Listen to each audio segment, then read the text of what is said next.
G'day everyone, it's me, the anti-theocrat, back with a part 2. This is the female perpetrated intimate homicide study. I'm sorry it took so long to get back to this. Homeschooling started again and I've had to chase my son out for a while and bugger his education just so I can get a video out. I've got to get this one out because there's another one to follow hot on its heels that will run out of steam if I don't get onto it now. So we're looking at I was going to look at the facts and figures behind this study. There were questions over some of the things I found when I read through them, and I have recorded this video before. It took more than an hour just to get through those facts and figures without getting to the discussion. I've decided that makes a long and tedious video, so I'm going straight to the discussion with this one. But yeah, it's just a whole... There's nothing in there you can't look up for yourself. So we're going straight to the discussion and see where that takes us, shall we? The current study explored female perpetrated IPH that's intimate partner homicide, using data from both National Homicide Monitoring Program and the Intimate Partner Homicide Supplementary Data Set between the 1st of January 2004 and 30th of June 2014. There were 303 incidents of female perpetrated homicide recorded in the NHMP, involving 318 offenders. Of these female perpetrated homicides, 113 were IPH incidents involving 115 offenders. This brings me to question some of the findings and things that I've learned in reading this and other data alongside, because the statistics currently show that you are in more danger in your own home than out of it. Yet female perpetrated homicide seems to be outside the home more often than inside the home. I'm not sure how this comes about. Maybe I've read something wrong, but an interesting line of thought going through my head at this point.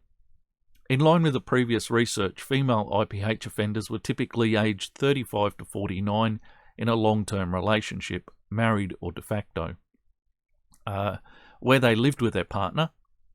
From a study, around half of the women who killed their intimate partners were in relationships characterised by domestic violence, most often as the primary victims of male-perpetrated abuse.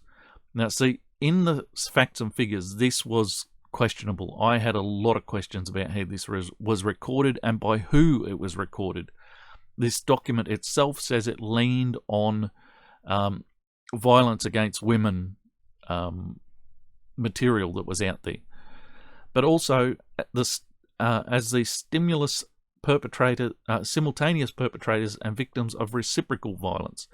And see, I think the big problem is, and this is also noted, is that they go a lot by police reporting. That's the supplementary material. And the police reporting under-reports how often a woman is involved in violence. They will take the man away quite happily every time and not note that there is reciprocal violence in the home. Yet, most of the women who commit these crimes have a history of drugs and violence. Drugs, alcohol, and violence. So I think this is an underreporting problem myself. And not just an underreporting by the men, but an underreporting by the police and judicial system. So yes, I have a really big problem with this idea that this was mainly men assaulting women. I think it is more likely that, and there are studies and results that show this to be the most likely possibility, that most of the violence is reciprocal, and where only one perpetrator was the violent one, it is more likely to be the woman. And this has been recorded. So I think for this to show that it is mainly men perpetrating against women, this is an excuse used in courts. This is an excuse put forward by women's legal services. This is a perpetrated crime, if you will, against men. men as a whole. This is the narrative. I actually have a nice image here, which I shall try and bring onto screen if I can. Here we go. Oh, bloody hell. We can get a bit more than that on Zoom, can't we? Right, Domestic Violence Awareness Australia stated this about Men's Line. Step 1, falsely advertise Men's Line as a victim support line for men. Now, I have to note that Men's Line is actually run by a women's support service and is a feminist run the whole thing is just feminist run. Step 2, count the 15% increase in men calling the line asking for help. Step 3, admit it has been a perpetrator line the entire time. The only service that Men's Line is interested in offering to men is perpetrator associated. It's a behaviour changing, the feminist narrative of behaviour changing. Step 4, release media articles reporting a 15% increase in DV perpetrators calling Men's Line. So this is sold to the Australian public as a men's support line for men who have been abused. And what they do is they release a media article to the press saying there's been a 15% increase in perpetrators. This is the narrative they carried to the press. Request an extra $150 million in funding for female victims, which they got from our federal government. And the state that I live in, they got an extra, I think, $35 million. Spend that $150 million on more propaganda blaming all men for domestic violence. Rinse and repeat. And the reason I show you that is because this is understood by a great many people out here in the general public, that men are not considered capable of being victims, and therefore they are not going to be recorded in this. Nobody is saying these women are not. There's not one. This does not allow for one single woman to have instigated the violence in her relationship. She is either simultaneously a perpetrator of reciprocal violence or a victim, never the perpetrator. Yet, the most common form of one-sided violence, according to a great many studies that are starting to show this, is women violating men. We're raised not to hit back. I have hit one woman in my life, and it was my bloody wife, right? And no, it wasn't a violent thing. It was just a reaction. I reacted. She pinched me on the arm so hard she left me with a bruise for 2 weeks. And my reaction to the pain was to swing my arm back. And I didn't actually hit her as much as I swiped her with my arm and pushed her away. I was raised not to hit women. So even when my response to an immense amount of pain in my arm occurs, my response is to swipe, not punch.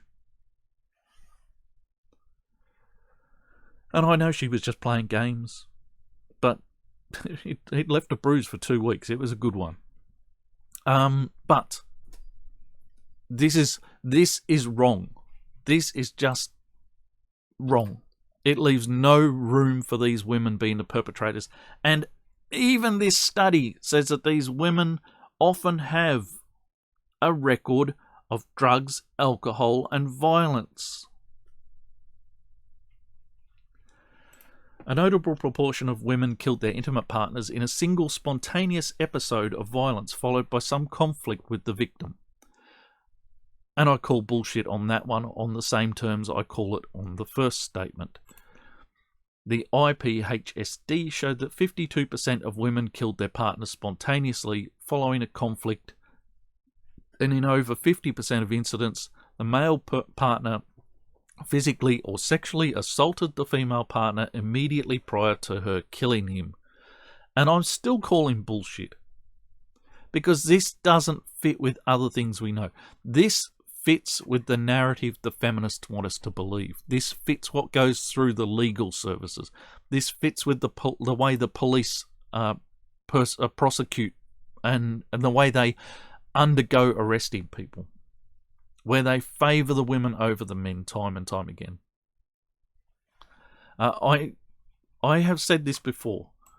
I don't necessarily hold this against the people who did this study, because the studies that they were given, the information that they were given, is flawed. That's the problem. We need a way of accurately recording these incidents in their entirety, so that if a man is arrested, if he reports that she hit him, that goes in the report, becomes part of the reportable information. It doesn't just go down as he gave her a black eye. Similarly, the NHMP data indicated that domestic arguments were the primary motive for 50% of incidents. And in nearly a quarter of incidents, the victim engaged in violence immediately prior to the homicide. So, let's just say the victim tried to defend themselves, shall we? That's where I'm taking this. This is the world feminism created. If you don't like it, go fucking stick your head up your ass. The world feminism created is the one where I don't believe this shit anymore. I do not fucking believe a word of this. I read this, and what I see is the victim engaged in defending themselves prior to the homicide because she was a rampaging fucking bitch. Taken together, these findings add support to the body of evidence suggesting that female IPH perpetrators often experience physical or psychological abuse at the hand of their male partners, the male partners they killed. This, I also call bullshit on. I mean, how many generations of men have to view cartoons of men being nagged or hit with rolling pins or what have you before we accept that psychological abuse happens mainly because women have that kind of mind? Oh, I have no doubt there are men who can be that way. I've played psychological games with my partners in the past too. I tend to build them up into things so that they will advance in their lives when they're not feeling secure at something. One of my partners advanced in her career because I and her female then boss worked together to build her up, to build her confidence to go ahead. And she has been very successful in what she did. So psychological manipulation is not a female thing alone. And I think we all use psychology against one another, or to support one another if we're actually real people. But psychological abuse is very much a female thing. Right from the girlfriend who gets jealous over anything. You speak to another woman and she's off in a rampage. That is psychological abuse. That is you being manipulated by somebody else acting out in a way that will make you beg to be forgiven. I do not believe this is purely a male thing. I do believe that it would be very easy to pump this up if you were a feminist legal service pushing the narrative the woman was a victim. Oh, he was picking on her. What physical evidence do you need to show for psychological abuse? What evidence can there be? Mummy and Daddy were fighting, says the kids. Yes, but the kids rarely say Mummy started it, do they? I know there are actually studies that show Mummy often starts the arguments. Moving on.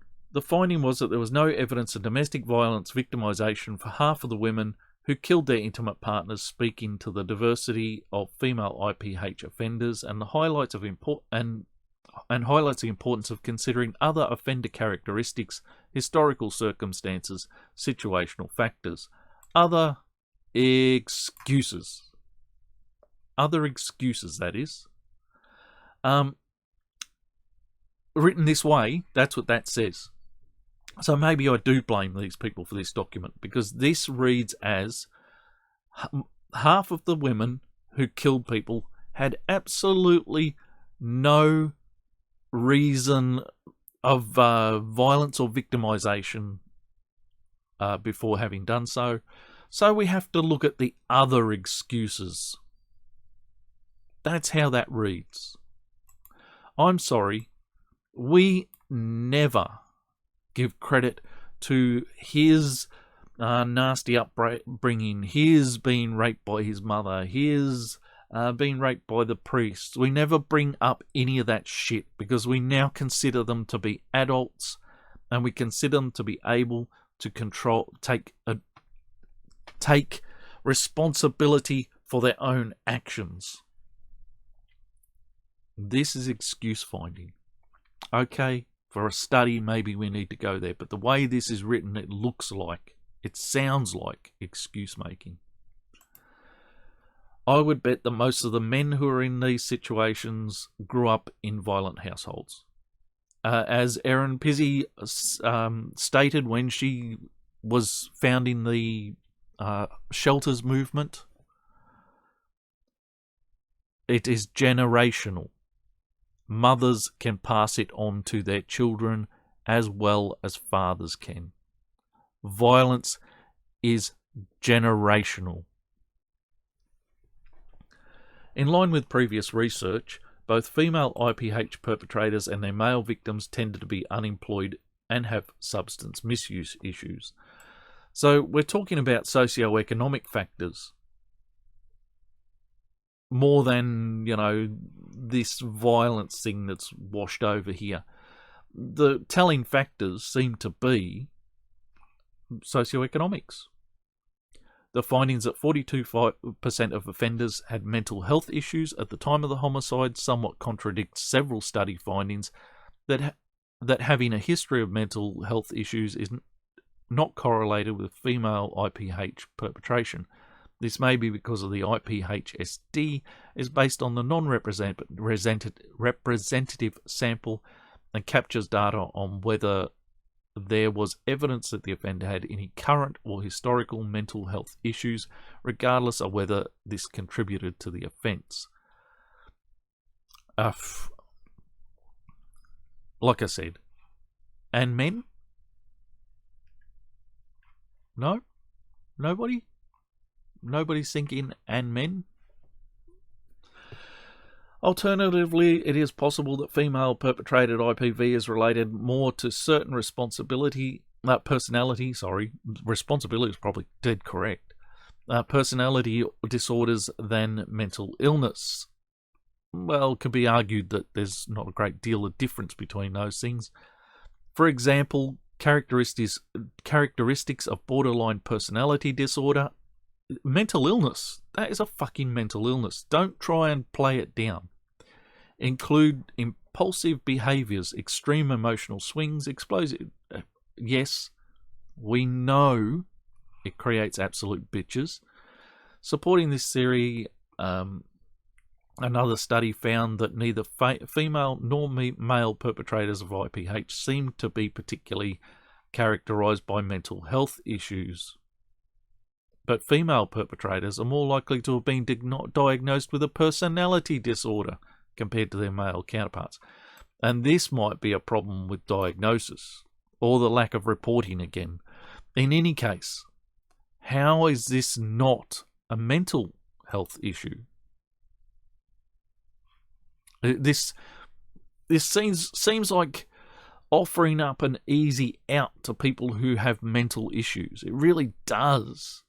I have this weird personality that swings me all over the joint. And what is it, not in your head? Isn't that mental? shit, I live next to a woman who expressly told me that she had suffered a personality disorder, and that now she was on drugs, she was much better, thank you. Well, yeah. I don't know. Look, I don't know what to say. This comes off to me as excuse making for women that we would never put together and say about men. We would never put these things together and claim this was why men did them. Maybe in a study like this, although it's more likely to be a feminist study and we're more likely to just hear this as the natural behaviour of men. The lives of Indigenous female offenders were shown to be complex and often characterised by adversities such as unemployment, unstable accommodation and substance misuse. Indigenous women who killed their partners were significantly more likely than non-Indigenous women to be both perpetrators and victims of violent crime. Yeah, I don't know. Look, I've lived in and around Aboriginal communities. I've had Aboriginal friends. I live in a largely this neighbourhood that I live in actually has a nickname, which is a derogatory term for Aboriginal people. That is what locals know this neighbourhood as. So yeah, I sort of call that. I almost call it fair. Almost. The problem is, when I've seen violence in these communities, it is often the women, and they are really, really violent. It's a violence you rarely see other people use. It is full-on physical and extremely loud. So even when there's no fists, it is loud beyond anything normal, rational people will express themselves at tones that other people express themselves in.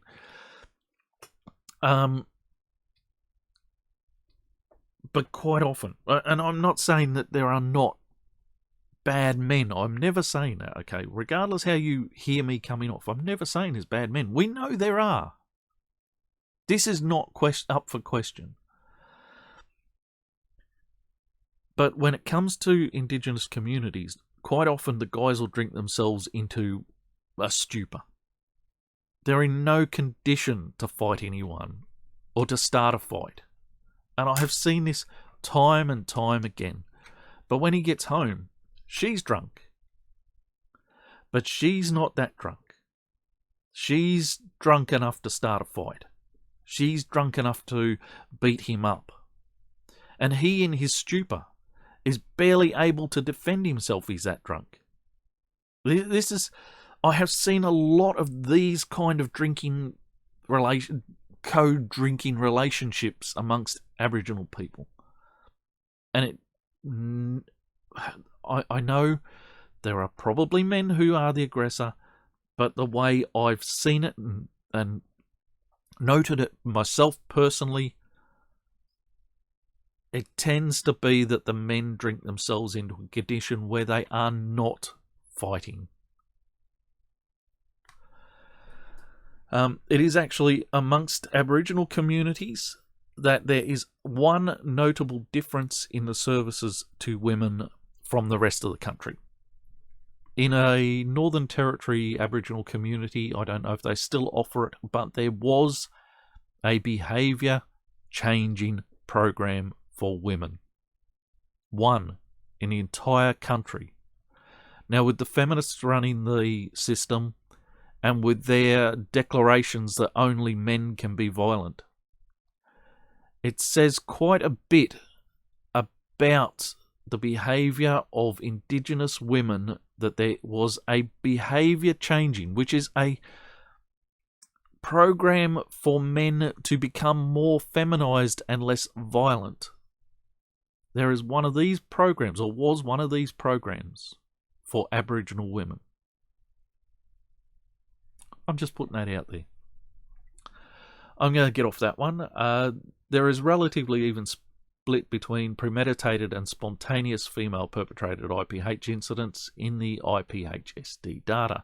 further refuting the portrayal of women perpetrating IPH as invariable, spontaneous and uncontrolled, and drawing attention to various reasons that women kill their partners. Now, when we talk about men, we very, very often talk about it being spontaneous.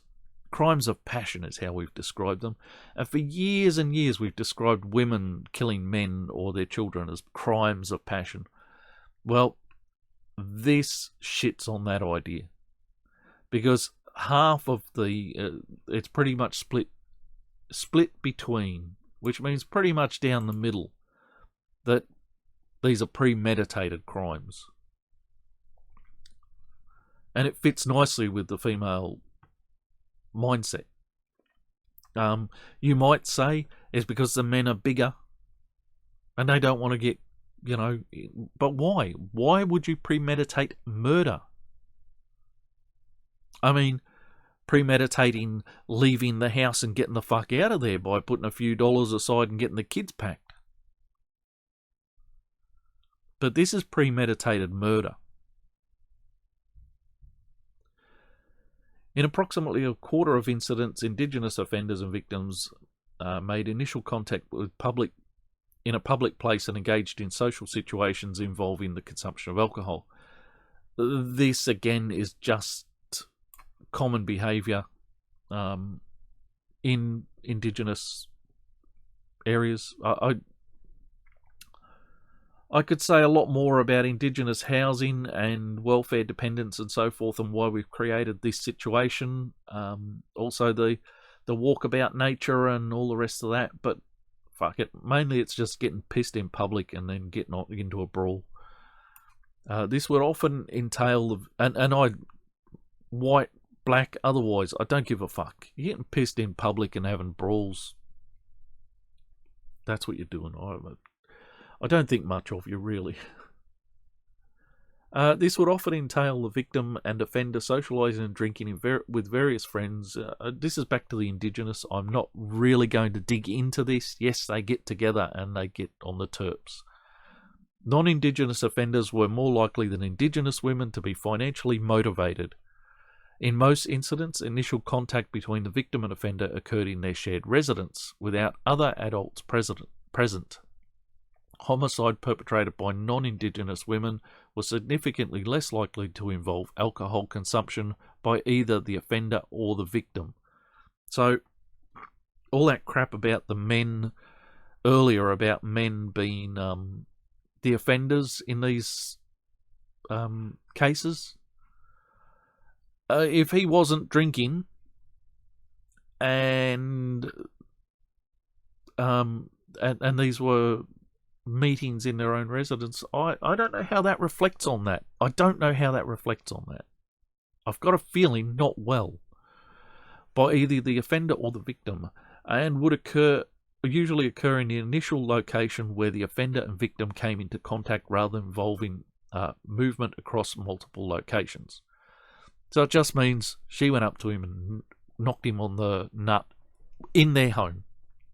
Whereas the blackfellas, they got into a fight in the park and they walked home pissed and fighting, and then they got home and she knocked him over.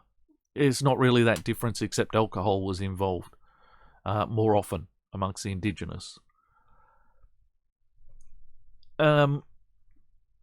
An important question raised but not answered in the present study due to limitations in the data, I would say there are plenty of limitations in the data, relates to offenders access to formal and informal social support leading up to the homicide. The current study suggests that both female offenders and male victims may come into contact with service providers for assistance with issues such as substance misuse. That's where they're going to dump the men in. Domestic violence and unemployment. Well, any men contacting services about domestic violence are not going to be recorded as victims. That's just it. Right, we mentioned the men's line earlier. They saw a 15% increase in men calling over the period of the coronavirus lock-in, and reported it as perpetrators. They saw no increase in phone services required by women. So they recorded that Google searches proved there was a increase in domestic violence. So yes, no men are calling domestic violence, and they might be calling about unemployment. I can see that, but mainly the men are probably calling because they're trying to deal with their alcohol. That's the one service that men can be assured of getting. Or homelessness, the only real services for men in this country, and even then they try to underwrite them and say women are more important. But yes, men can get drug and alcohol and homelessness support. These points of contact are potential opportunities for female perpetrators and their male victims to be referred to formal support services for situations escalating to IPH. Yeah, I'm actually going to put this forward. I am going to say this here and now, that I have no doubt that formal feminist services convince these women that there are ways that they can not only turn anything that's happening in their lives into a victim status, which will get them through a court case and win anything they want in that court, providing the other person is a man. I have no doubt at all that these services promote IPH by boosting up the woman and telling her that he's a horrendous monster. By boosting up these women and telling them that they can financially gain if they get him out of their life. By boosting them up and saying, you need to get rid of him. You need him out of your life. I have no doubt at all that the formal services are escalating IPH. None at all. And we can again look at this and say, but not for men. Because there are no services for men. There are no support services for men. The support services are purely about boosting up women and convincing them killing might be an option. They're definitely about convincing them divorce is the right thing to do, and quite often about reporting him falsely for crimes he may not have committed. And that's where some of these statistics are going to be right out the window. This study has highlighted gaps in knowledge in the field of female IPH perpetration, which must be further explored in order to allow effective intervention. I agree. We need to stop making excuses for women. We need to study this in the same way we would study it for men. This is particularly relevant to Indigenous offenders, who are more likely than non-Indigenous offenders to live in geographically remote areas where access to services is limited. No, I think we just worked out that services are not the problem. And I can tell you what the problem for the Indigenous communities are. It is a lack of community. Right? I have no problem with white settlement. None at all. I'm a white fella. So sue me. But I have no problem with Australia having been settled by the English with a European bent to its population that has established one of the most stable nations in the world. And it's a massive nation. Right? Not many people, but space-wise it is massive. But we have an Australian identity that holds us together. And it doesn't matter if you're Indigenous or not, we see everybody as Australians. All right, we might not like you, we don't have to like you, and I'm not saying the Aboriginals, I have lots of Aboriginal friends. I'm saying it doesn't matter if you're an Asian Australian or a white Australian or a black Australian or a Christian Australian or a Muslim Australian or whatever in the fuck you identify as long as you are Australian, you fall into our identity to something. Unless you make it clear you don't want to, in which case, fuck you. But we have a strong national identity that brings us together as a nation. And the problem we have with the Aboriginal communities is that they have few people, limited contact to the world, and no industry or employment to speak of. They get trained to build houses. And so half a dozen of them build houses for Aboriginal communities, which the rest of the community sit in. I wasn't going to go into this earlier, but let's go there. I have watched Aboriginal communities destroy the government paid for houses that they were given. They'd have these lovely houses built, and every 5 years or so, they would be absolute fucking hovels, no windows, no doors, no roof on them, half of them burnt out, and they would be rebuilt at government expense. So some of these Aboriginals get trained to build houses, and they get some work building houses in their communities. But it's not enough, right? I live in an outback community. I understand how little community there is out here. I ran the local cinema. We don't have enough population for a cinema. So I did what I could, but within local council stuff me around and so forth, eventually I closed the cinema with a quite significant debt. I ran the local community radio station. There's not enough community here to support a community radio station. If you want these communities to have community, you need to put some money behind these things which could create community. Right? If I'd been able... I ran a music club for local musos of all skills to come in and just have a knockabout. And the more skilled musicians would help the less skilled musicians to learn and play. I learned bass guitar from somebody there. I'm a saxophone player. I owned a bass guitar for 3 years, had never played the thing. But because I started a music club and we were sharing knowledge, I learned bass guitar through there. Not great at it, but I can play. So, if you want us to have communities, and that's what we need, then what we need is a little bit of money not fed to us, not fed to our local government necessarily, but fed into specific programs that can create community. A local hall with a small budget to allow people to come in and not be given anything, but to be encouraged to do things. So if somebody wants to start a community radio station, they don't have to worry about finding $1 to pay for the license and do the licensing and all the rest of it.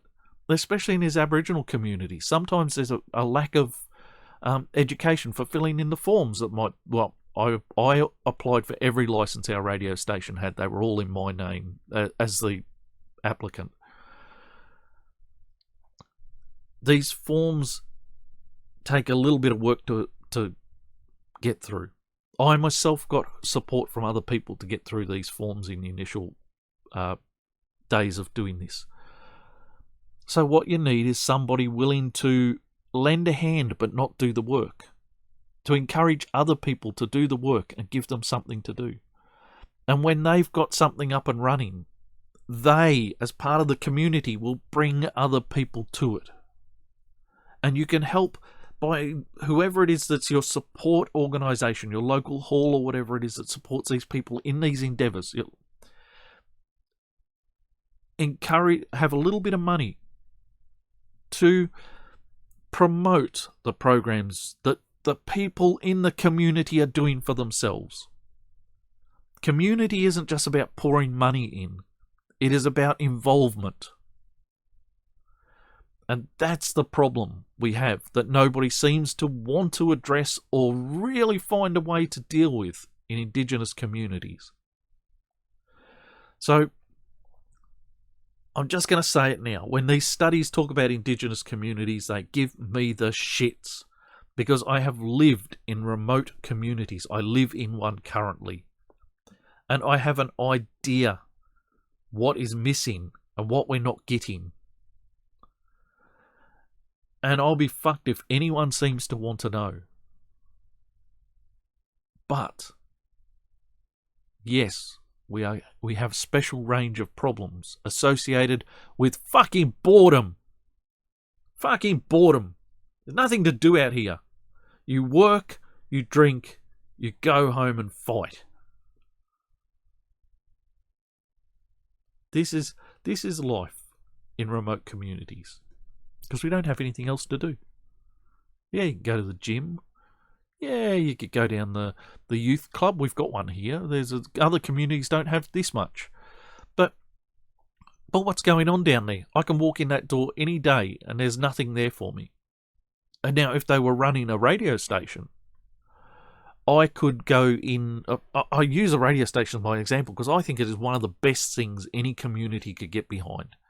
And when you've got people in your community, right? I tried to organise the schools to write things like plays for the radio, so the parents would be listening for their kids' play on the radio, right? And people will listen. Radio's pretty much a dead format. But if you get the right people involved, get the community involved, the community will listen to the community.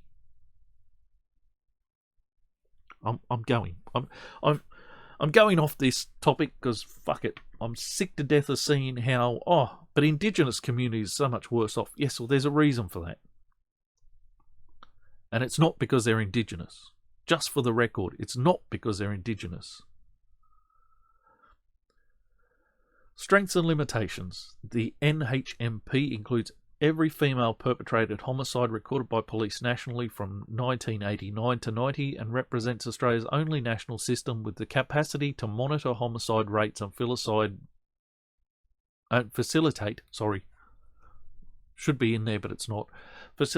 detailed analysis of homicide types and trends. Similarly, a major strength of the IPHSD is that it is based on multiple sources of information collected at various points in time, which allow researchers to cross-reference information and assess the accuracy of accounts during data collection. A homicide incident is included in the NHMP, where an offender is charged with the death of a death recorded by police indicates a homicide offence that has been committed. I'll keep going. I have something to say, but I'll keep going. The NHMP is not a measure of the conviction rate. Further information of that's probably its benefit that it's not based on the conviction rate. Further information on offender characteristics is largely drawn from the police records supplied to NHMP, and this is the problem. This is the problem. I don't need to go into that again, do I? That the police will often walk away and take the man. They won't report a female violence. You know, there's a range of things going on there that do not end up in police records. This information may be based on subjective assessment, although data quantity control measures are undertaken to ensure critical variables such as Indigenous status are confirmed across different sources. Yeah, it's not enough. It's not enough. The police need a more regulated way of recording their findings when they walk into a domestic situation.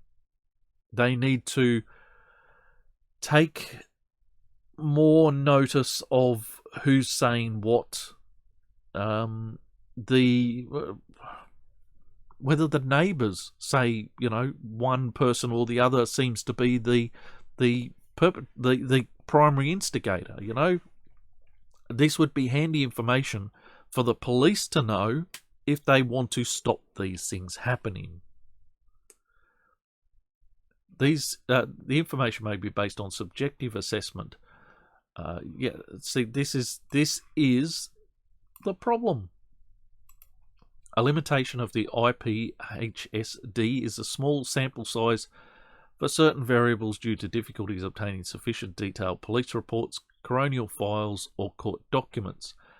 Now, police reports we've mentioned, but coronial files, there was a grandfather in Western Australia who killed his daughter, his grandkids, and his wife, and himself I think it was last year, and the coroner decided there was no public interest in doing a coroner's report on the case.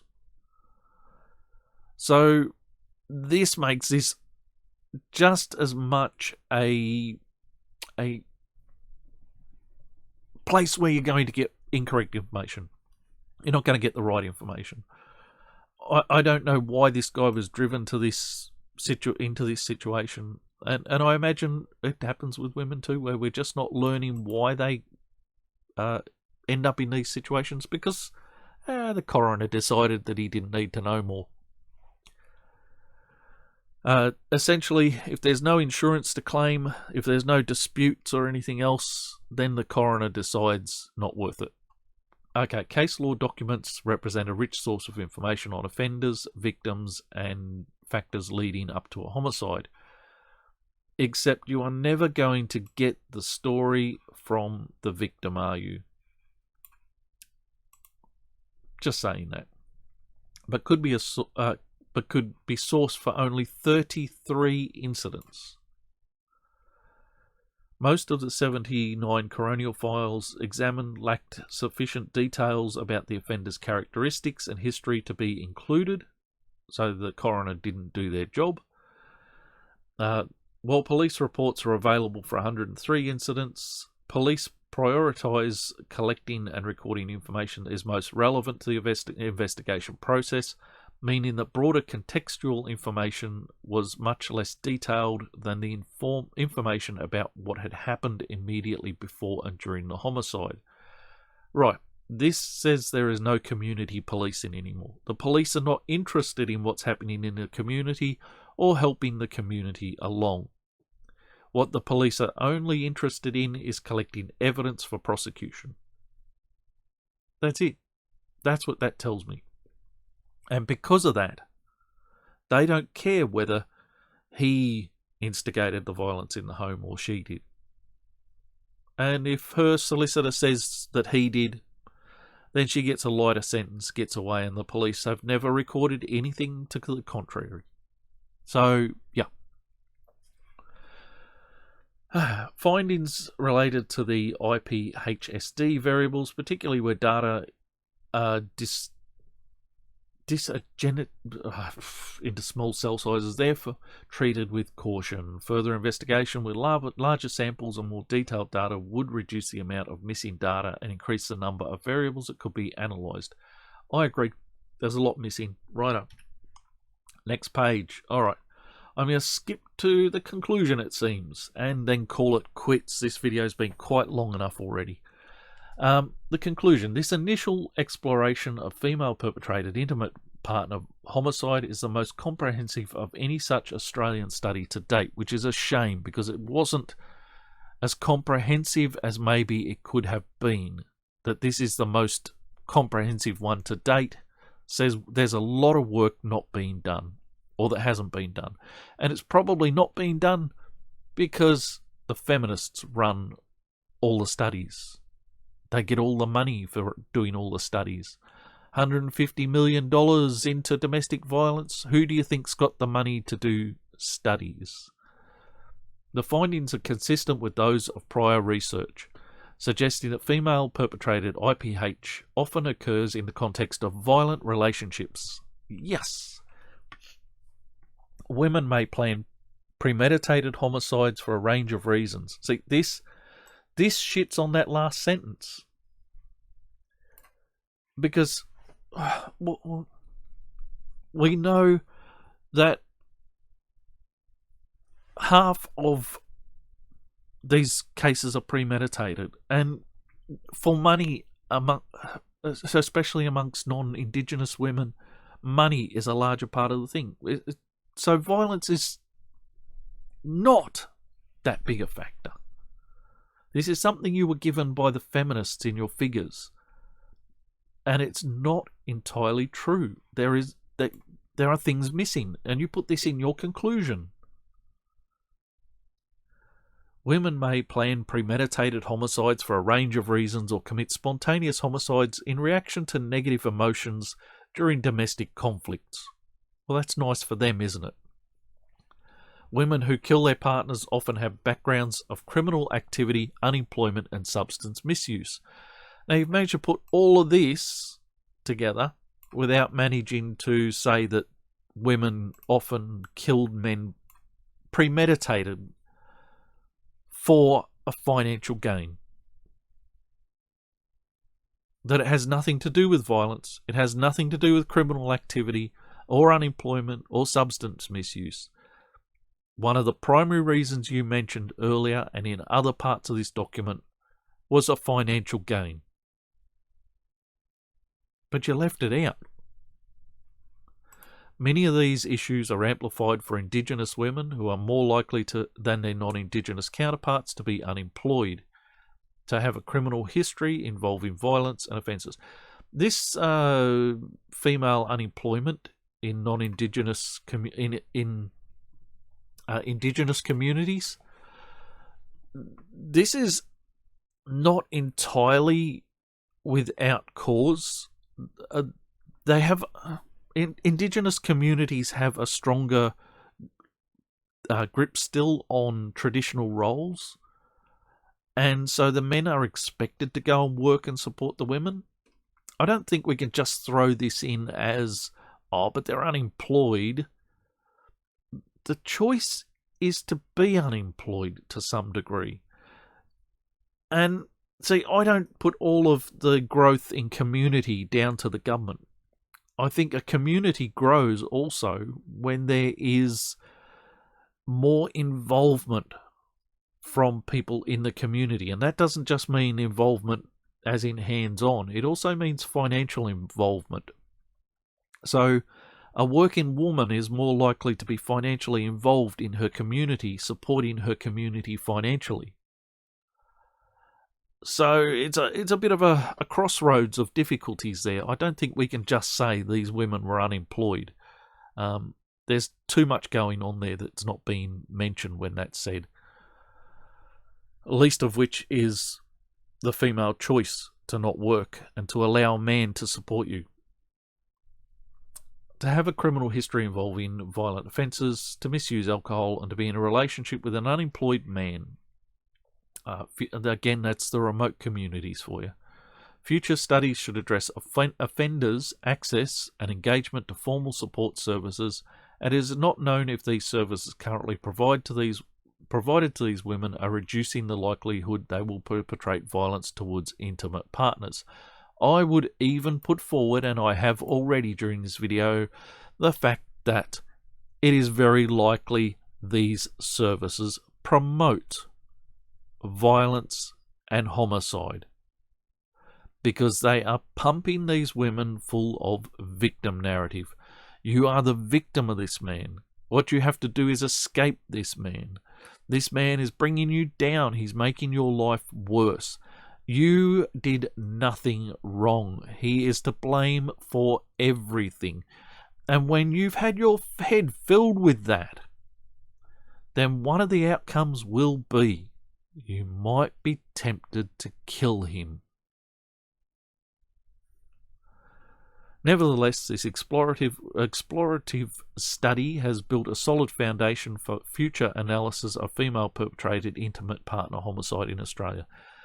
I don't think so. I really don't think so. I think it's a start.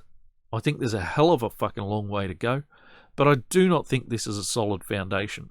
A hell of a lot of this document was based on existing information from services and studies with a vested interest or a gendered bias.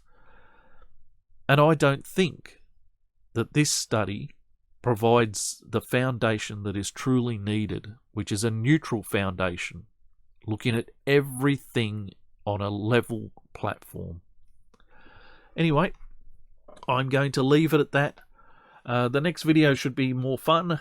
I know this, when you do studies, it's very hard to make the videos fun.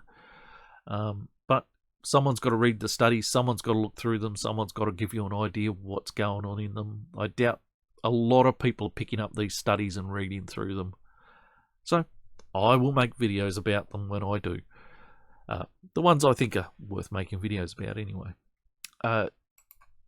That's it. That's me, the anti-theocrat, out. Hopefully this has been not too tedious, and I will see you in the next one. May your gods remain fictional and all the rest of that rubbish.